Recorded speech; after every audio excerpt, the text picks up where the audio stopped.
And welcome back to the Power Accountability League. I'm your pal Dan L. This is my channel. I might be related to Cal L. And today's video is entitled Mainstreaming Mental Illness. Let me say it again. Mainstreaming mental illness. Now, I've said in previous videos, all of us, and I believe this is for the entirety of human history, we're all born with low-level irrationalism. And the thing that gets us into trouble is irrational fear. And we all are born with a low level of that. And what has subdued that, what has suppressed that for all of human evolution, is our rational fear, which is a good thing. Rational fear is good. Irrational fear, bad. Rational fear has kept our irrational fear under control for all of our evolution. But I have noticed something, and I think it started just a few centuries ago. It could have been longer than that. There's could be evidence that I'm wrong about that, but definitely in the last few centuries, the irrational fear that we're all born with has gotten out of control. Um, and the problem is we won't call out of control irrational fear what it is. It's mental illness.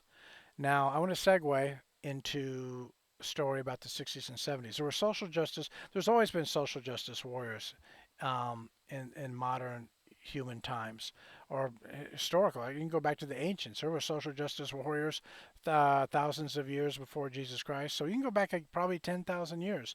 That's probably the birth of social justice warriors probably predates that. But anyway, so they've always been around. Social justice warriors have always been around.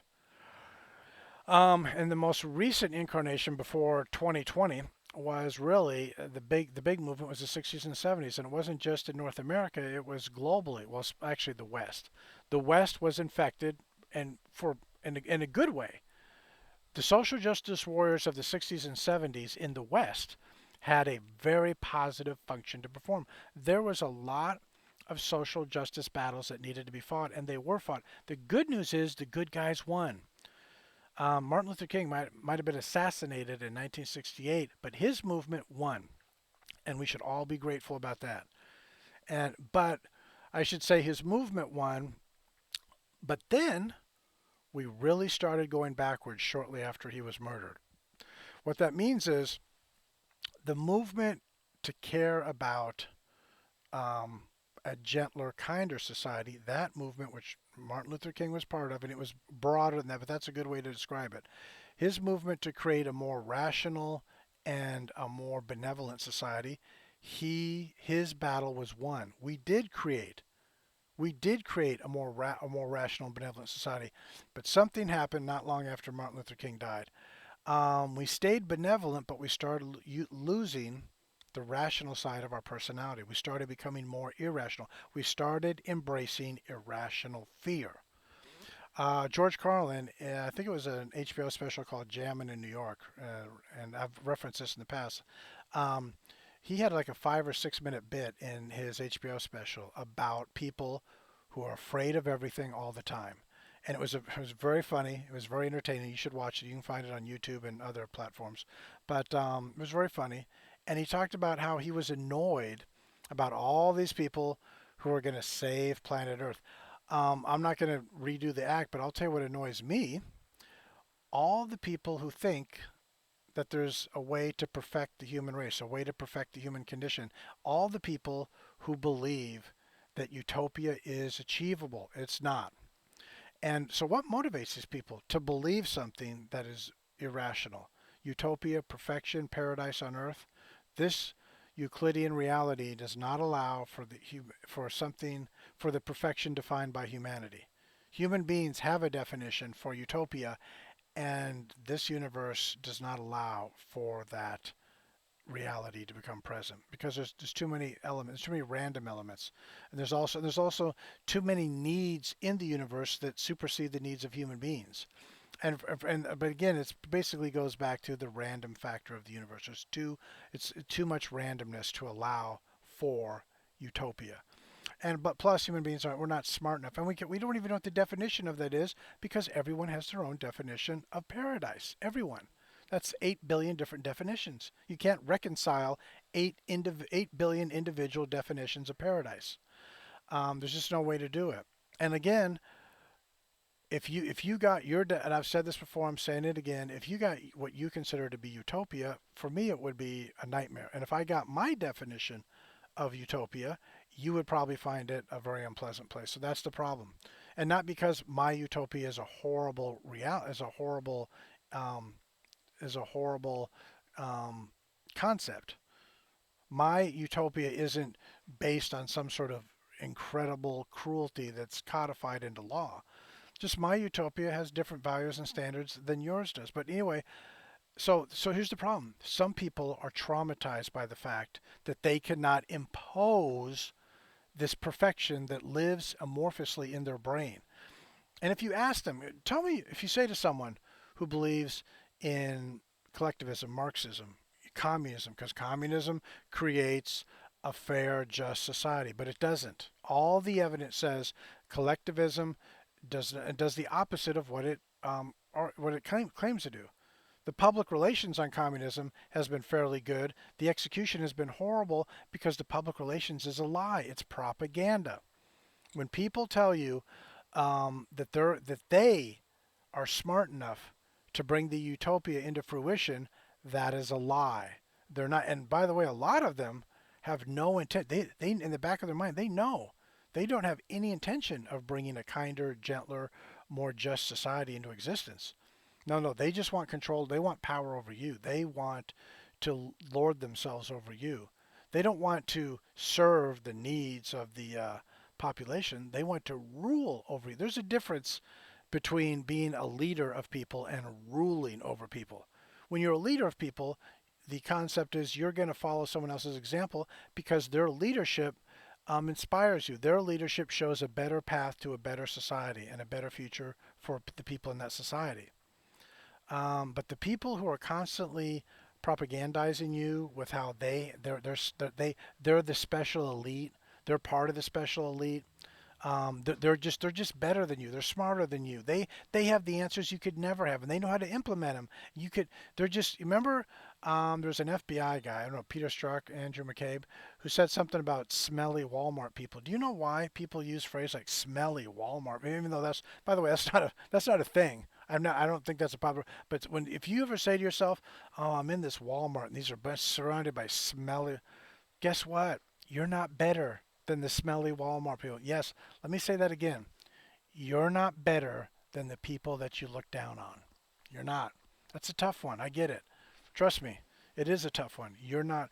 There is no. Now there are times when you might be more noble than you normally are, and in those moments you can be proud of yourself. But most people um, are not in a position to be condescending to other people, to look down upon other people, to elevate themselves to status of the special. I'm one of the special people. I'm one of the elites. I'm one of the people who should be making the decisions for everyone else. Guess what? The reason you're not one of those people is because those people don't exist. There may be people who have acquired power to force themselves, to impose themselves upon your life, but they didn't get there because of their wisdom. They didn't get there because of their righteousness. They got there because they schemed and planned to accumulate power and then to use that power in an unjust way. They want to use the power they've accumulated not in a way to make the world a more fair place for everyone. They just want the world to be more fair to them. So the people who meet at you ever heard of Davos? Look that you can Google that. The people who meet at Davos, they may talk about making a better world, a better place, a more fair and just world. They may talk about that, but they don't want a more fair and just world for you. They want a world that serves their needs. They don't care about your needs. So the reason I title this mainstreaming mental illness, it is anyone who is a social justice warrior or identifies with those people in 2020, they have a mental illness, and we've mainstreamed it. We have now said we basically are praising a mental illness, which is a megalomania. That's what we've mainstreamed now. The mental illness that is behind the power ambitions of a lot of people. We've said, well, this is a good thing. No, it's not. The ambitions of George Soros, Michael Bloomberg, these are not. Well, what about Donald Trump? Donald Trump sticks out like a sore thumb because if you take a look at the decisions he's made in political office, those decisions empower people farther down the chain than he is. So the people at the bottom of the pyramid, the power pyramid, those people have benefited under Trump. Why? Because he's removed obstacles that were in their way for the most part. Not completely. He's not Donald Trump's not perfect. He's made mistakes. One big mistake, we'll talk about this in future, is he was really naive about how bad the swamp was. But that's a future video. Let's get back to the mainstream. So what we've done in the United States of America and in most of Western society is we've said it's not just it's one thing to have a low level of mental illness, but it's a virtue to have a high level of mental illness. If you like to go out into the street and you like to commit acts of arson, you're a hero to the leaders of the West. You're more people who like to trespass against other people. It was known throughout all of human history. Those were the bad guys. Now, people who like to trespass against their neighbor, they're the heroes of the elites. Why would that be true? So, because the elites like to trespass against their neighbor. So basically, what we've done is the reason we have so much corruption out in the open, in your face, bragging about it, corruption. The reason we have so many threats, constant, that's the reason we have so much violence. The reason we have so many people who can't follow simple instructions. Here's a good example of mental illness. If a cop comes up to you in the United States of America or in United Kingdom or Australia or one of many other countries, but if a cop comes up to you and gives you a simple instructions and says something like put your hands on the steering wheel and you don't do that, you just refuse to follow the instructions of the cop, you've got mental illness because the way to actually protect yourself when interacting with police is to do what they ask you to do. Well, why would I do that? They're just going to shoot me dead. No, that's the way to avoid being killed by a cop is to follow the simple instructions. They might say, put your hands behind your back. They might say, put your hands on the car. They might say, do you have anything in your pockets? And all you have to do is respond to them, tell them yes or no, whatever. But people don't do that. And what do? We've made martyrs out of career criminals. And only a society that has widespread mental illness makes martyrs out of career criminals. We're not, and this isn't somebody who's just escaped from a Mississippi slave plantation in 1859. That person, yeah, that's a different story. This is the year 2020, where people do have all sorts of government systems, all sorts of mechanisms in society, all sorts of institutions to ensure um, that you are not going to be randomly kidnapped or murdered or tortured or whatever, or oppressed just because an individual, has a gun. So, like I said, what we've done is we've turned the criminal class. We've put the criminals in charges. As the saying does go, the inmates are running the asylum. How could the inmates in an asylum take control of the asylum and run this asylum? You have to mainstream mental illness, and that's what we've done. We've turned mental illness from something that we need to try and fix, or we need to try and control. Sometimes you can't cure. Oftentimes you cannot cure mental illness, but you have to control the person who is being controlled by their mental illness, so that you have to get a control mechanism that limits the powers of people who are mentally ill. Now, some people who are mentally ill, they can lead normal lives. But quite a growing number of them can't lead normal lives. They can only lead lives of criminal behavior. And instead of us doing something about those people, we're electing them to office. So that's the consequence. That's the end game when you mainstream mental illness. You eventually let the inmates run the asylum. And I don't know about you, but I've been watching this experiment now for decades, and I think it's time to fight back, try to regain control of the asylum, and put the rational people in control of the asylum rather than the irrational people. So that was today's video. Thanks for stopping by. Hope to see you back here. Take care. Bye bye.